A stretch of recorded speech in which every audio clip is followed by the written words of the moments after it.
O ditador de extrema esquerda da Nicarágua, Daniel Ortega, que hoje está lançando uma grande perseguição à Igreja Católica, é um filho político da teologia da libertação. E a sua trajetória no movimento sandinista prova a frase que foi proferida por Dom Geraldo Proença Sigô durante um discurso célebre: não existem padres e bispos comunistas. O que existe são comunistas travestidos de padres e bispos, ou seja, revolucionários que se infiltram na Igreja Católica para se utilizar da estrutura da Igreja para promover a revolução, tornando os fiéis inocentes úteis a serviço do processo revolucionário. E a esquerda da Nicarágua e do movimento sandinista tem uma profunda e íntima relação com a história da esquerda brasileira. Se você quer entender esse assunto, deixa o seu like e me acompanha no vídeo de hoje. Salve Maria, meus caros! Chegando nos anos 1960, a Nicarágua era mais uma republiqueta latino-americana governada por uma família de caudilhos, que eram mais ou menos como a versão hispânica dos coronéis que nós tínhamos aqui no Brasil. A família Somoza governava esse país quando, em 1962, foi fundado o Movimento Sandinista de Libertação Nacional, que era um movimento de inspiração marxista-leninista que visava derrubar o governo para instituir uma ditadura socialista na Nicarágua. O movimento sandinista cresce em força em grande medida a partir de 1972, quando um grande terremoto destruiu Managua, que era a capital da Nicarágua, e várias nações começam a mandar muito dinheiro e ajuda internacional que vai em boa medida ser desviada pela administração corrupta do governo Somoza. Aí os comunistas apresentam a solução falsa de um problema real. Ao invés de reformar o governo da Nicarágua, era preciso derrubá-lo e instituir no seu lugar uma ditadura comunista. Nada muito diferente da história do movimento de esquerda em vários outros países, mas o diferencial da Nicarágua é que os sandinistas eram um movimento comunista capitaneado por padres e freiras da teologia da libertação, sobretudo o padre Miguel Descoto e os dois irmãos Ernesto e Fernando Cardenal. E esses padres faziam uma pregação revolucionária, incitando o povo a entrar nas comunidades eclesiais de base. As SEBs nada mais eram do que organismos de fachada, supostamente católicos, dentro dos quais os supostos fiéis iam receber armamento, equipamento e treinamento para a guerrilha visando a derrubada do governo Somoza. O padre da teologia da libertação, Luiz Eduardo Faena, que fez em El Salvador um papel igual a que os padres sandinistas fizeram na Nicarágua, comentou sobre a teologia da libertação os seguintes pontos. Em primeiro lugar, a apresentação aos pobres de um novo Jesus, um Jesus totalmente diferente daquele que todos nós conhecemos do ensinamento do Evangelho e nas aulas de catecismo com as quais nos prepararam para a primeira comunhão. Um Jesus rebelde, um Jesus inimigo do sistema capitalista, um Jesus revolucionário, um Jesus que era o Deus parcial, o Deus dos pobres, o Deus que única e exclusivamente assegurava a salvação para o pobre, para o necessitado, para o indigente, e deixava fora de toda a possibilidade de salvação o rico, o poderoso, o governante. No ano findo, pregamos essa doutrina até o ponto de anunciar que somente os pobres deviam celebrar o Natal. O segundo princípio da teologia da libertação assim se anuncia: este novo Jesus tem um plano concreto e uma missão. Vejam que é um novo Jesus. Não é Nosso Senhor tal qual a Igreja sempre ensinou. O Pai o enviou à Terra para edificar um reino que nós, sobretudo os jesuítas, especialmente da minha geração, definimos como um reino equivalente ao socialismo, que nos obriga a construir a sociedade socialista. Este Jesus se opunha à moral tradicional. A partir dessa visão pregava-se uma nova moral. Para nós, a única coisa importante era a revolução e o socialismo, e todo o resto viria por acréscimo. O fato de matrimônios não se constituírem legalmente, de haver divórcio, de haver toda espécie de libertinagens, tudo isso era tacitamente permitido. Esse Jesus era completamente alheio à igreja institucional, recusava todas as estruturas institucionais e hierárquicas da igreja.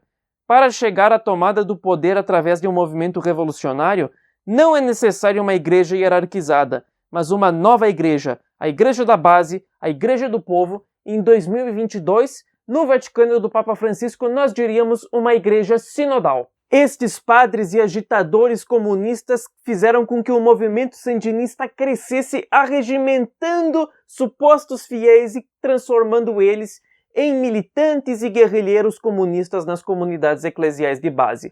A situação do governo Somoza se torna ainda mais difícil a partir de 1977, porque o Carter, eleito em 77, se mostrou um paladino incansável na destruição do poderio americano no cenário internacional. Aliás, hoje, o Joe Biden poderia mudar o seu nome para Jimmy Carter II. Patrocinando governos de esquerda, esse democrata lançou uma campanha para que se respeitassem os direitos humanos no mundo inteiro, o que significava que os países de esquerda, onde se perseguiam minorias e se propagava miséria, não acontecia nada. Mas nos lugares onde havia governos conservadores e anticomunistas, qualquer deslize e qualquer problema real existente nos governos era uma justificativa para uma pressão política e econômica a fim de derrubar esses governos. E foi assim que o Carter não só entregou o Irã, que era uma monarquia amiga do Ocidente e inimiga da Rússia, para a revolução do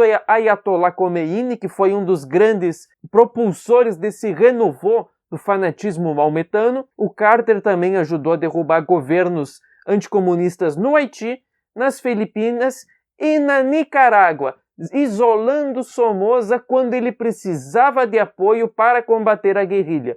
O resultado é que o movimento comunista, capitaneado por esses padres, vai crescendo até que em 1979 a Revolução Sandinista triunfa, Somoza foge para o Paraguai e lá ele é assassinado por um comunista argentino que tinha recebido autorização de eliminá-lo vinda do ditador da União Soviética Leonid Brezhnev, o que prova que não é possível fugir da revolução, só é possível combatê-la. Assim que os comunistas triunfam na Nicarágua, eles estabelecem a Junta de Reconstrução Nacional, em tese para reconstruir o país depois do terremoto e da Guerra Civil, num governo de coalizão, onde a extrema-direita estava proibida, mas havia elementos do centro e da esquerda moderada. Só que todos os postos-chave estavam na mão dos comunistas que guiavam o governo para a extrema-esquerda, estatizando as indústrias, promovendo a reforma agrária, socialista e confiscatória, e tendo como grande líder o comandante Daniel Ortega. E em 1980, a esquerda do mundo inteiro vibra com a vitória dos sandinistas, tanto que até, por exemplo, teve uma banda punk inglesa chamada The Clash, que fez um álbum para homenagear os sandinistas. A mídia aplaudia essa nova forma de socialismo, onde parece que a religião já não era o ópio do povo,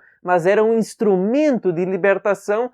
E em Taboão da Serra, São Paulo, foi organizado um congresso fechado, onde se contratou, os esquerdistas contrataram uma empresa de segurança privada para que ninguém entrasse, e 160 dos maiores expoentes da teologia da libertação, representando 42 países, começaram a planejar como que eles fariam na maior nação da América Latina, em grande escala, o plano que tinha sido bem sucedido na Nicarágua. Ou seja, a conquista do poder através de guerrilhas que tinham nos seus protagonistas os padres e nas comunidades eclesiais de base os instrumentos de fachada para equipamento, treinamento e recrutamento de novos militantes comunistas. A partir desse congresso que reuniu padres, bispos, além de lideranças leigas, pastores de ramos da teologia da libertação que existiam na Igreja Batista, Igreja Metodista, Igreja Luterana, eles prepararam em fevereiro de 1980 a Noite Sandinista,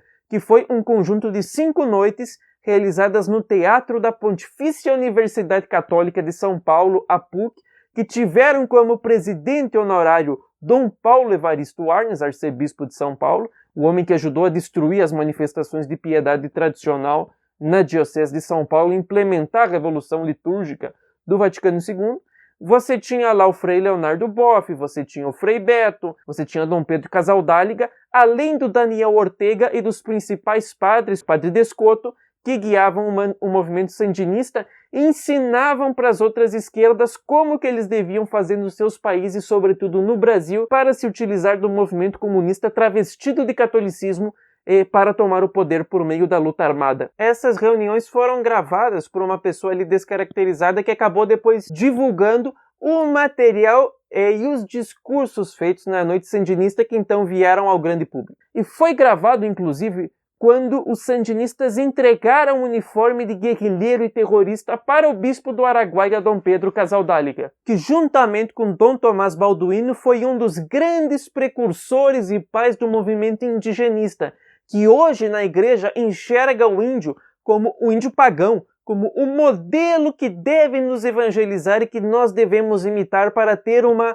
íntima comunhão com o planeta e com a Mãe Terra, e, portanto, a base do Sínodo da Amazônia do Papa Francisco. Recebendo o uniforme de guerrilheiro, Dom Pedro Casaldáliga disse o seguinte: "Eu me sinto vestido de guerrilheiro como me poderia sentir paramentado de padre."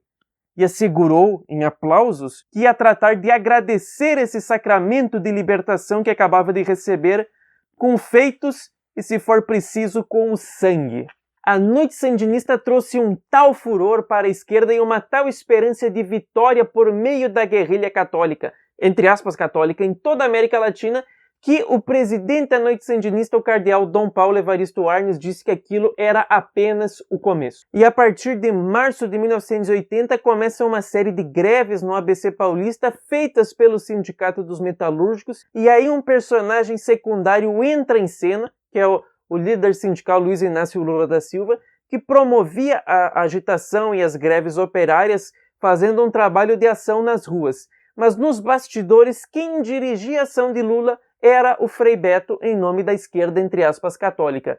Tanto que o Jornal do Brasil, de 21 de abril de 1980, declarou: "Frei Beto tornou-se uma espécie de eminência parda da greve.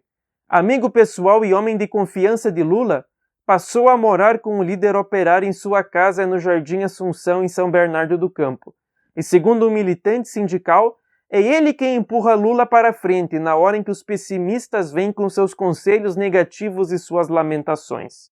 O Frei Beto é a prova de que esses padres de esquerda nada mais são do que comunistas que se infiltram na Igreja Católica para se utilizar da estrutura dela para promover a revolução. Tanto que ele dizia para esses sindicalistas e comunistas que eles deviam se refugiar nas paróquias e nas sacristias quando viessem os militares prender por agitação, porque a isso desencadearia um incidente internacional de repressão à igreja, mostrando que eles se utilizavam do corpo místico de Cristo para promover este fim, que é a revolução. E uma das lideranças eclesiásticas que abrigava comunistas na sua paróquia e era cúmplice deles, evitando assim que fossem punidos pela lei, era Dom Cláudio Umes.